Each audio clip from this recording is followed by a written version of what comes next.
ways of reflecting wisely. The ways of reflecting wisely here refers to the practical application of Yoniso Manasikara. Although there are many methods for applying wise reflection, technically speaking, they are divided into two main categories. 1. Wise reflection aiming directly at the cutting off or elimination of ignorance. 2. Wise reflection aiming at cutting off or reducing craving. Generally speaking, the first method is necessary for the final stages of Dhamma practice because it gives rise to an understanding according to the truth, which is a requirement for awakening. The latter method is most often used during preliminary stages of practice with the purpose of building a foundation for virtue or of cultivating virtue in order to be prepared for more advanced stages. This method is limited to subduing mental defilement. Many methods of applying wise reflection, however, can be used for both benefits simultaneously, for eliminating ignorance and for reducing craving. The chief methods for applying wise reflection contained in the Pali Canon can be classified as follows. 1. The method of investigating causes and conditions. 2. The method of analyzing component factors. 3. The method of reflecting in accord with the three universal characteristics, samana lakkhana. 4. The method of reflecting in accord with the Four Noble Truths, reflection used to solve problems. 5. The method of reflecting on the relationship between the goals, atta, and the principles, dhamma, of things. 6. The method of reflecting on the advantages and disadvantages of things and on the escape from them. 7. The method of reflecting on the true and counterfeit value of things. 8. The method of reflecting in order to rouse wholesome qualities. 9. The method of reflection by dwelling in the present moment. 10. The method of reflection corresponding to analytic discussion, Vibhajavada. Investigation of causes and conditions. The method of investigating causes and conditions refers to a contemplation of phenomena in order to ascertain the truth, or to a contemplation of dilemmas in order to find a solution by examining various interrelated causal factors. It can also be described as the way of thinking in line with specific conditionality, edi papachayata, or according to the teaching on dependent origination, paticca samuppada.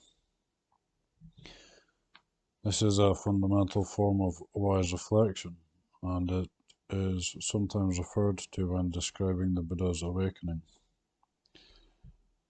This form of reflection is not restricted to beginning at the results and then investigating the causes and conditions. In the way of thinking in line with specific conditionality, it is also possible to begin with a cause and then trace its results, or to select any point in the middle of a process and then track either forwards to the end result or backwards to the source. In the Pali Canon, this form of wise reflection is described as follows. A. Reflections on mutual conditionality. Here, a noble disciple reflects wisely on how all conditioned things are interdependent enabling them to exist. Monks, it would be better for the uninstructed worldling to take this body composed of the four great elements as a self, but for him to take the mind as a self is truly unsuitable. For what reason? Because this body composed of the four great elements is seen standing for 1 year, for 2 years, for 3, 4, 5, or 10 years, for 20, 30, 40, or 50 years, for 100 years, or even longer. But that which is called mind or mentality or consciousness arises as one thing and ceases as another, by day and by night. Monks, in regard to that collection of great elements, the instructed noble disciple attends closely and carefully to dependent origination thus. When this exists, that comes to be. With the arising of this, that arises. When this does not exist, that does not come to be. With the cessation of this, that ceases. Independence on contact, acting as a basis for pleasant feeling. A pleasant feeling arises. With the cessation of that contact acting as a basis for pleasant feeling, that pleasant feeling arising dependent on that contact ceases and subsides. Independence on contact acting as a basis for painful feeling, and a painful feeling arises. With the cessation of that contact acting as a basis for painful feeling, that painful feeling ceases and subsides. Independence on contact acting as a basis for a neutral feeling arises. With the cessation of that contact acting as a basis for a neutral feeling, that neutral feeling ceases and subsides. Monks, just as heat is generated and fire is produced from the friction of two fire sticks, but with the separation and laying aside of the sticks, the resultant heat ceases and subsides. So too independence on contact acting as a basis for a pleasant feeling arises. And with the cessation of that contact acting as a basis for a pleasant feeling, that pleasant feeling arising dependent on that contact ceases and subsides. B. Inquisitive reflection, or posing the question, or the posing of questions. Example, following contemplation by the Buddha. Then it occurred to me, when what exists does clinging come to be? By what is clinging conditioned? Then, through careful attention, I knew by way of wisdom. When there is craving, clinging comes to be. Clinging has craving as its condition. Then it occurred to me, when what exists does craving come to be? By what is craving conditioned? Then, through careful attention, I knew by way of wisdom, when there is feeling, craving comes to be. Craving has feeling as its condition. For more on this form of wise reflection, see Chapter 4 on Dependent Origination.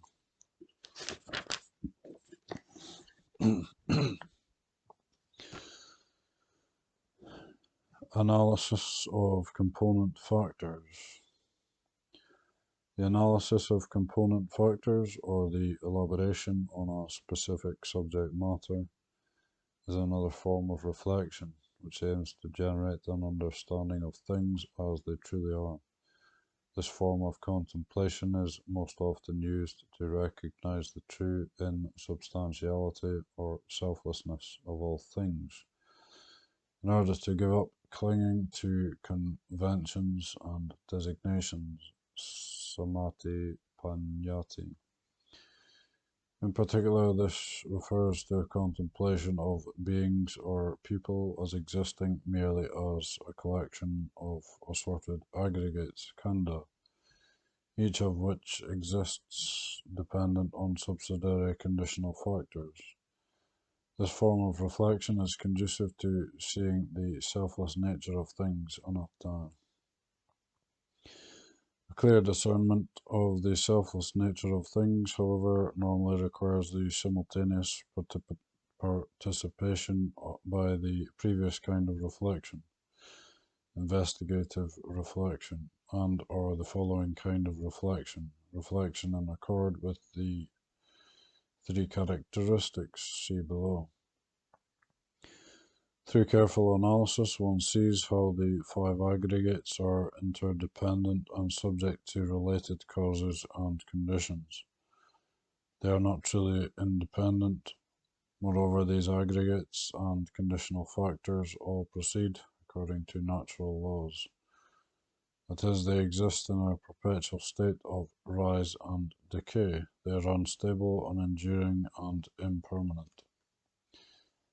If one is able to accurately see this rising and ceasing of phenomena, their conditionality and their oppression by various factors, by way of investigative reflection described above, which can be a difficult task, one can reflect on these attributes as universal characteristics of all things, which is encompassed in the third kind of contemplation below.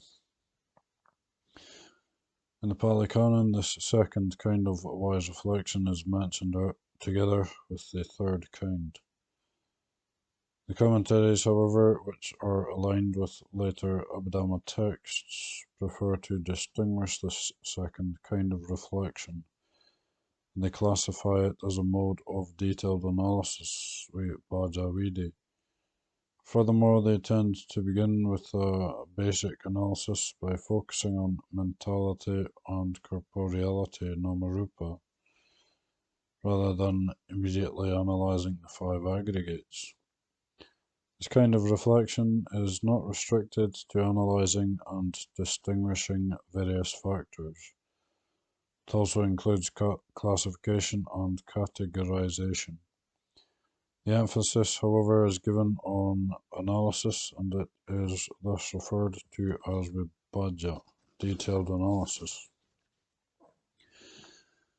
In the traditional practice of insight meditation as described in the commentaries, the basic analysis of mentality and corporeality is referred to as analysis of mind and body, Namarupa Vatana, or contemplation of mind and body, Namarupa Parigaha.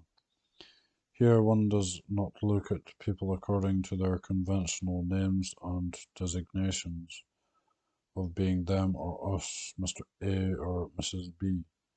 Instead, one sees them as a combination of physical and mental phenomena. One determines each of the component factors in such a way. This is material form, this is mind. Material form has these specific characteristics. Mental phenomena have these specific characteristics. This factor has this kind of attribute and is thus classified as form, while this factor has another kind of attribute and is thus classified as mind. An analysis of human beings reveals only mind and body, or material phenomena, and mental phenomena. When one trains in such discernment, or becomes skilled at such reflection, when encountering living beings or other objects, one will see them as simply a collection of mental and physical elements. They are merely natural phenomena, which are empty of any kind of true substance or permanent self. One's course of thinking prevents to help one from being misguided or from overly attaching to conventional reality. Examples in the Pali Canon of this kind of reflection are as follows. Just as with an assemblage of parts, the word bargain is used, so when the aggregates exist, there is the convention of being. Friends, just as when a space is enclosed by timber, twine, clay, and thatch, it comes to be called a house. So too, when a space is enclosed by bones and sinews, flesh and skin, it comes to be called a body, rupa. Monks, suppose that this river Ganges was carrying along a great lump of foam. A man with good sight would inspect it, examine it, and carefully investigate it. By inspecting it, examining it, and carefully investigating it, it would appear to him to void, empty, insubstantial. For what substance could there be in a lump of foam? So to monks, whatever kind of material form there is, whether past, future, or present, far or near, Bhikkhu inspects it, examines it, and carefully investigates it. By inspecting it, examining it, and carefully investigating it, it would appear to him to be void, empty, insubstantial. For what substance could there be in material form? Form is like a lump of foam, feeling like a water bubble. Perception is like a mirage, volitions like a plantain trunk, and consciousness like an illusion. So explained the kinsman of the sun. However, one may consider and carefully investigate these five aggregates, they are but void and empty.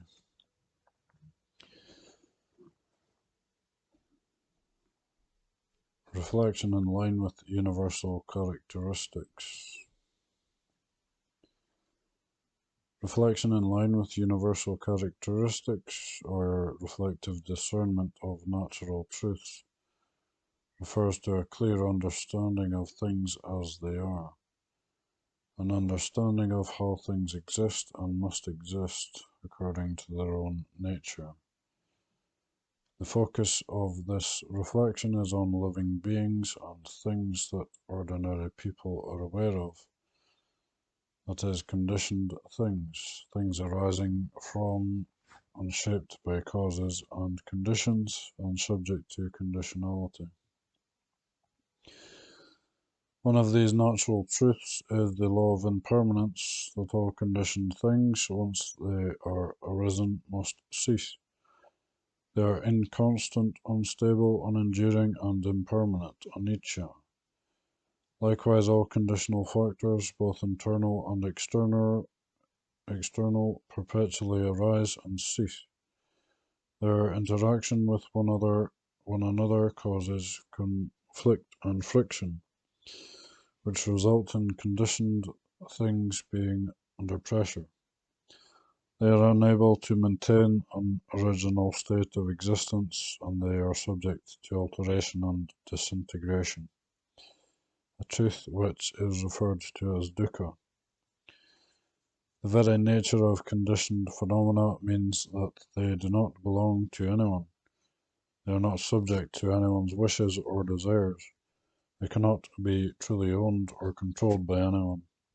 Similarly, they possess no soul or essence, either internal or external, which is able to dictate or rule over them. They exist according to their own nature. They exist according to causes and conditions, not according to anyone's will. This is referred to as the truth of non-self, anatta. The reflection here entails an acknowledgement of how all things one engages with exist equally as natural phenomena. They are conditioned formations existing dependent on conditional factors. The reflection in line with universal characteristics can be divided into two stages. 1. The first stage includes a discernment and acknowledgement of the truth. At this stage, one relates to things in harmony with nature. Such conduct is marked by wisdom and an inner freedom. One is not bound by things. Even if one encounters unpleasant or undesirable circumstances, one is able to reflect on how these things or these situations proceed in line with a natural course. and exist according to causes and conditions. By thinking in this way, one begins to accept one's situation. One is consequently released from suffering, or at the very least, one's suffering abates. When one possesses greater mental agility, all one needs to do in such challenging situations is to establish mindfulness and call to mind, I will see things according to the truth, not how I want them to be. By doing this, one's suffering will decrease immediately.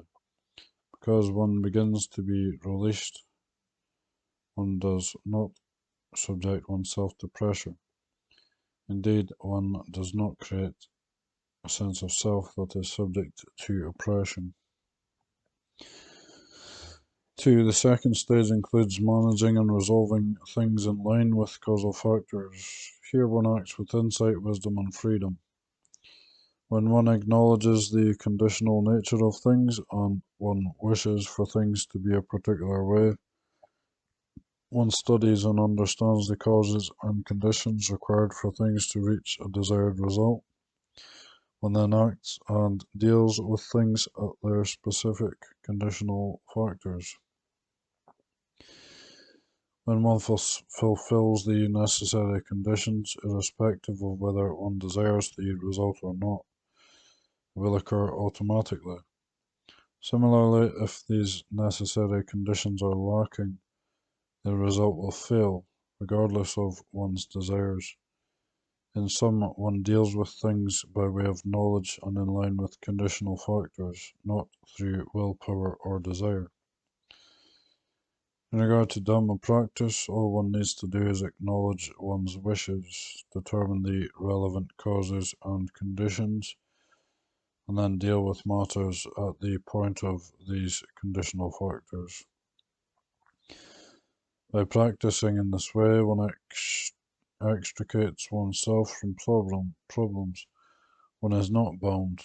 One does not allow one's desires to lead one into oppression. One does not allow one's desires to create a fixed sense of identity. One both acts directly in line with causes and conditions and allows things to proceed according to such causes and conditions. This way of practice is both the most effectual and is also free from suffering.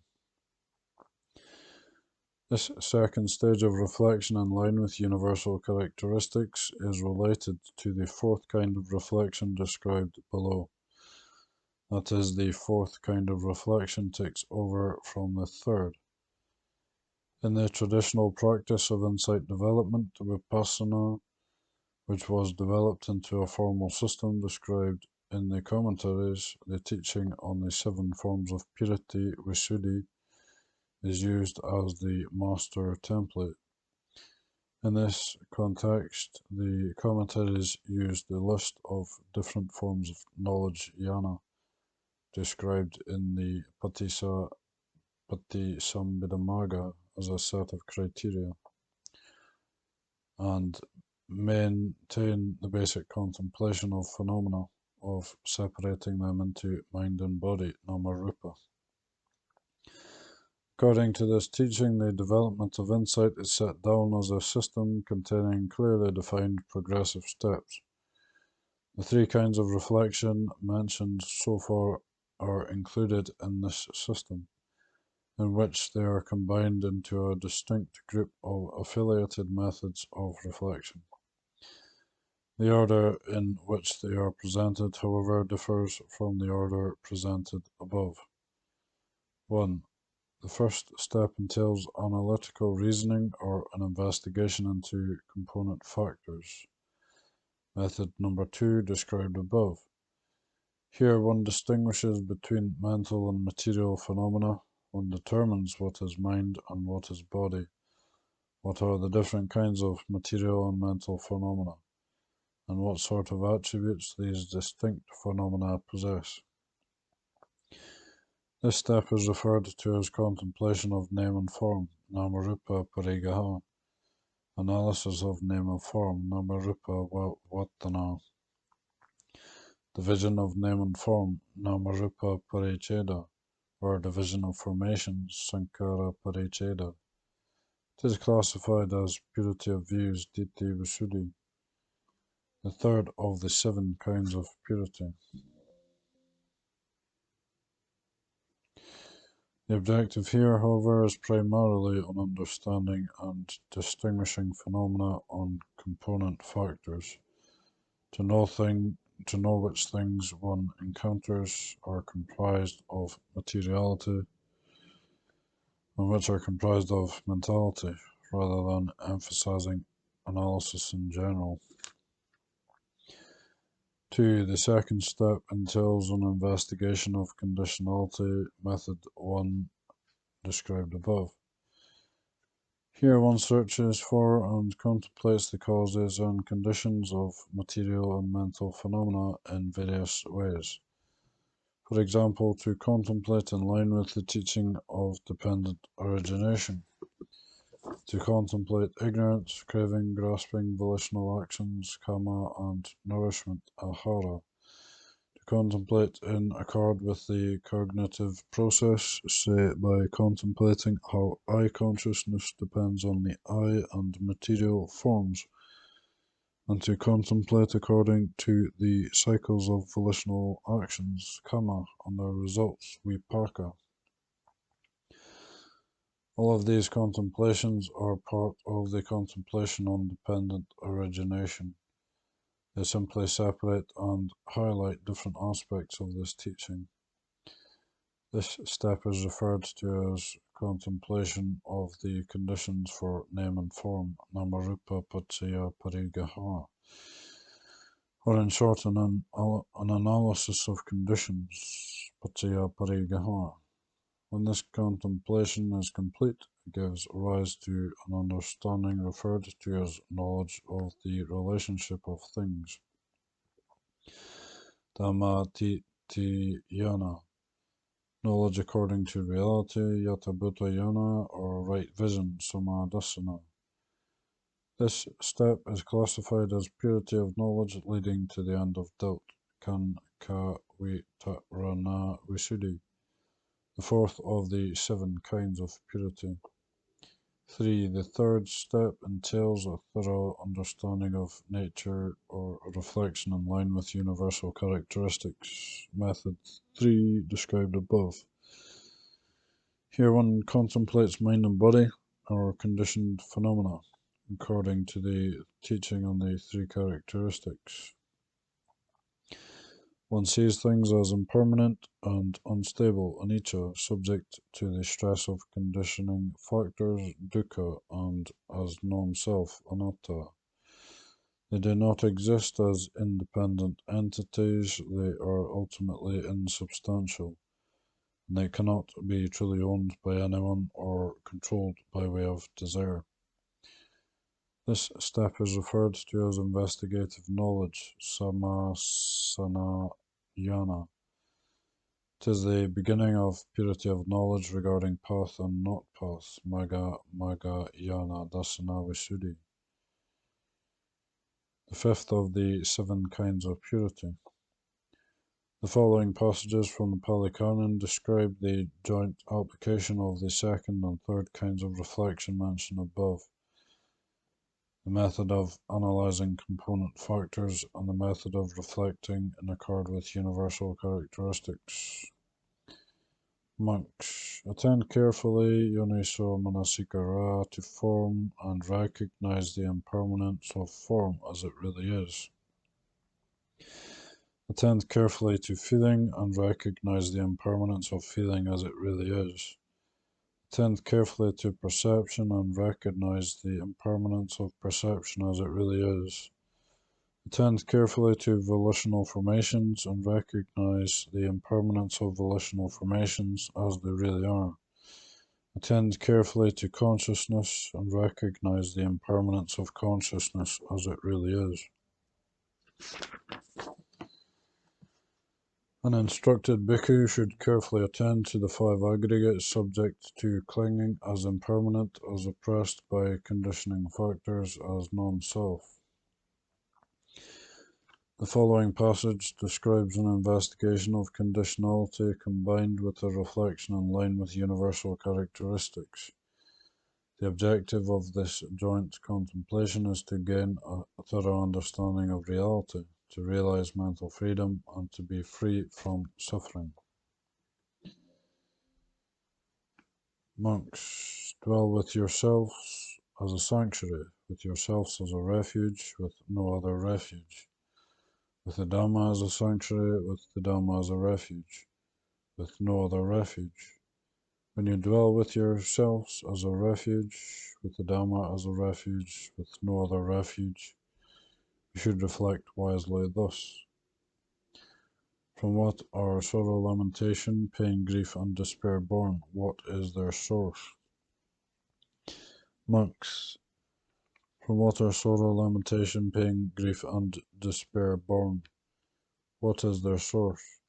Here the uninstructed worldling, who does not associate with the noble ones and is unskilled and undisciplined in their Dhamma, who does not associate with superior persons and is unskilled and undisciplined in their Dhamma, regards form as self, or self as possessing form, or form as in self, or self as in form. That form of his changes and alters. With the change and alteration of form, there arise in him sorrow, lamentation, pain, grief, and despair. He regards feeling as self, perception as self, volitional formations as self, consciousness as self. With the change and alteration of consciousness, there arise in him sorrow, lamentation, pain, grief, and despair. But a monk who has understood the impermanence of form, feeling, perception, volitional formations, consciousness, its changeability, its terminability, and when he sees as it really is with correct wisdom thus, in the past and also now, all form, feeling, perception, volitional formations, consciousness is impermanent, subject to pressure, and of the nature to change. Then he abandons sorrow, lamentation, pain, grief, and despair. With their abandonment, he does not become alarmed or frightened. Unafraid, he dwells happily. A bhikkhu who dwells happily is said to be quenched in that respect.